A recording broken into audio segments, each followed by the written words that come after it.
السلام علیکم ویورز، آپ دیکھ رہے ہیں اردو ایچ ڈی۔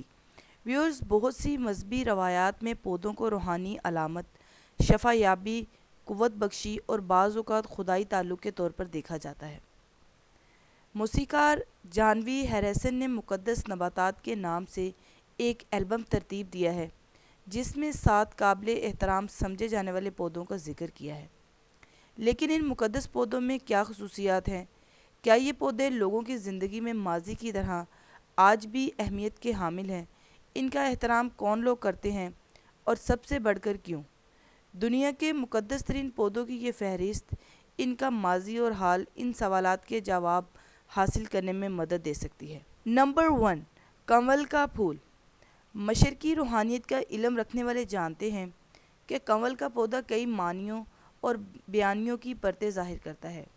ہندوؤں کے لیے کنول کا خوبصورت پھول زندگی اور پیداوار، اور بدھوں کے نزدیک یہ پاکیزگی کی علامت ہے۔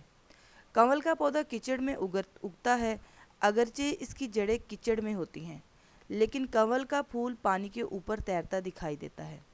ہندو مذہب میں کنول کی کہانی کچھ یوں ہے کہ کنول بھگوان وشنو کی ناف سے ابھرا اور اس پھول کے درمیان برہما بیٹھا ہوا ہے۔ کچھ کا خیال ہے کہ بھگوان کے ہاتھ اور پاؤں کنول جیسے ہیں اور اس کی آنکھیں کنول کی پتیوں کی طرح، اور اس کے چھونے کا احساس کنول کی کلیوں کی طرح نرم۔ نمبر 2، امر بیل۔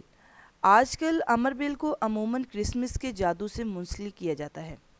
اس کو علامت سمجھنے کی تاریخ قدیم سلیٹک پیشواؤں کے دور سے تعلق رکھتی ہے۔ انہیں یقین تھا کہ امر بیل سورج کے دیوتا تارنس کا جوہر ہے، اور جس درخت کی شاخوں کے ساتھ امر بیل بڑھتی ہے وہ درخت بھی مقدس ہو جاتا ہے۔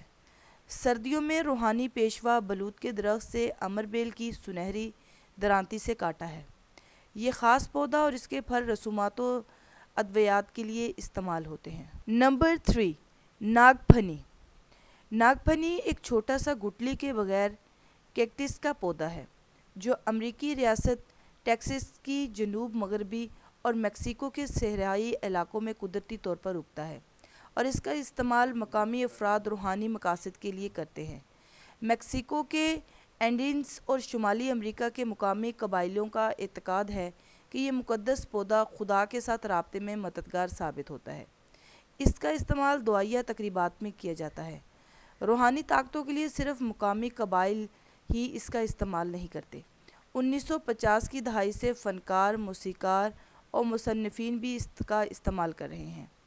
کین کیسی کا دعویٰ تھا کہ one flew over the cuckoo's nest کے ابتدائی صفحات لکھتے ہوئے وہ ناگ پھنی کے نشے میں تھے۔ نمبر 4، تلسی۔ ہندو مذہب کے مطابق دیوی ورندا نے بھگوان کرشنا اور اس کے پیروکاروں کی خدمت کرتے ہوئے ورنداون کی مقدس زمین کی حفاظت کی تھی۔ اگرچہ یہ دیوی انسانی شکل میں تھی، لیکن قدیم تحریروں کے مطابق کرشنا نے بذات خود انہیں تلسی کا پودا بننے کو کہا تھا، جس کی وجہ سے اب تلسی مقدس کہلاتی ہے۔ دنیا بھر میں لاکھوں کی تعداد میں ہندو اپنے گھروں اور مندروں میں تلسی کی پوجا کرتے ہیں۔ نمبر 5، صنوبر کا درخت۔ صنوبر کی ایک قسم یوں سدا بہار درخت ہے جسے تولید اور ابدی زندگی کی علامت سمجھا جاتا ہے۔ اس کی وجہ یہ ہے کہ اس درخت کی شاخیں جھک کر دوبارہ زمین میں داخل ہو جاتی ہیں اور ان سے نئے نئے تنے جنم لیتے ہیں۔ اس کے علاوہ یہ پرانے درخت کے کھوکھلے تنے سے بھی اگ سکتی ہے، اس لیے یہ تعجب کی بات نہیں کہ اسے تولید اور زرخیزی کی علامت قرار دیا جاتا ہے۔ نمبر 6، بھنگ۔ بھنگ راستفاری فرقے کے ماننے والوں کے نزدیک انتہائی اہمیت کی حامل ہے۔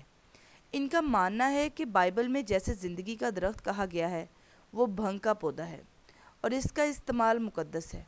وہ اس بارے میں بائبل سے کئی حوالے پیش کرتے ہیں۔ راستفاریوں کے نزدیک بھنگ استعمال گفت و شنید کے لیے ضروری ہے، جس میں وہ راستفاری پہلو سے اپنے ارکان کے ساتھ زندگی پر بحث کرتے ہیں۔ اگرچہ اس پودے کو کئی نام دیے جاتے ہیں، لیکن راستفاری اسے مقدس جڑی بوٹی یا حکمت کی بوٹی کہتے ہیں اور یقین رکھتے ہیں کہ اسے نوش کرنے سے حکمت و دانائی حاصل ہوتی ہے۔ اس کو سگریٹ یا چلم پائپ کے ذریعے پیا جاتا ہے اور اس سے قبل خصوصی دعا بھی کی جاتی ہے۔ ویورز، آج کی ویڈیو بس یہیں تک تھی۔ امید ہے آپ کو ہماری آج کی ویڈیو پسند آئی ہوگی۔ ویڈیو کو لائک اور شیئر کریں اور چینل کو سبسکرائب کریں۔ اپنی رائے کا اظہار کامنٹ سیکشن میں کرتے رہیں۔ Thank you for watching this video. اللہ حافظ۔